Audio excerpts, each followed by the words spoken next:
Hey everyone, it's Zach with Palantir Research. We've got a reiteration on a familiar analyst rating for Palantir this morning. So I'm not doing anyone favors, honestly, bringing much attention to it since it's not new coming from this guy. But Brent Thill reiterates an underperform rating and $13 price target for Palantir. And just for reference, here's his overall track record as of today. As you can see, it's not my cup of tea.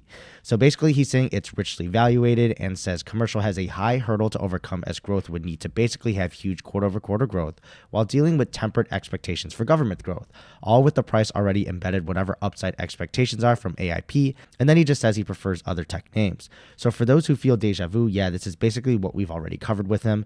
We saw that CNBC interview last week that Brent appeared on as well, albeit it wasn't focused on Palantir or the main subject, but did come up that day as they wanted his thoughts on the price action.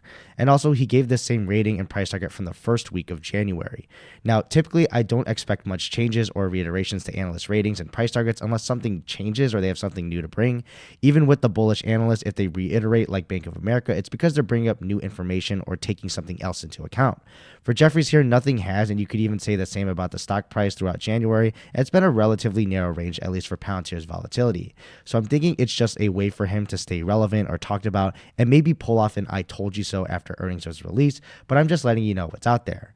Now, I think with earnings coming up, you may see others come out of the woodworks and point out the obvious. Yes, Palantir has high price to earnings and price to sales metrics if you're looking at a value play and looking at the past results, no way around that. But it's obvious the market and actual people are trading at these prices because of expectations of compressions of these ratios over time. So in your opinion, do you think it's truly priced in for protection at this point? Just let me know down below.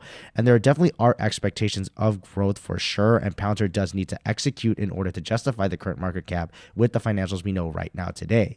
So you could say this is the main risk of Palantir, which is when will the growth start to actually show? We hear about it, but haven't seen it yet in the earnings report. For me personally, as long as the boot camps contribute to funnel in prospective customers and clients and maybe show a bump in customer counts, that's the beginning, in my opinion, of a return to growth. But I won't be surprised if analysts move on to the next metric to nitpick and always flip-flop between commercial and government. So who knows when the pendulum will swing back. But either way, these obviously would need to eventually grow as long as we can reasonably convert and get decent contract values from customers with the boot camps, and not necessarily on the first initial one, but on renewals. So we'll need clarity from management on this as well over time, and then we shall see on Monday 1st if the change in trajectory in the positive direction is starting to show. But thanks for watching, and I'll see you in the next video.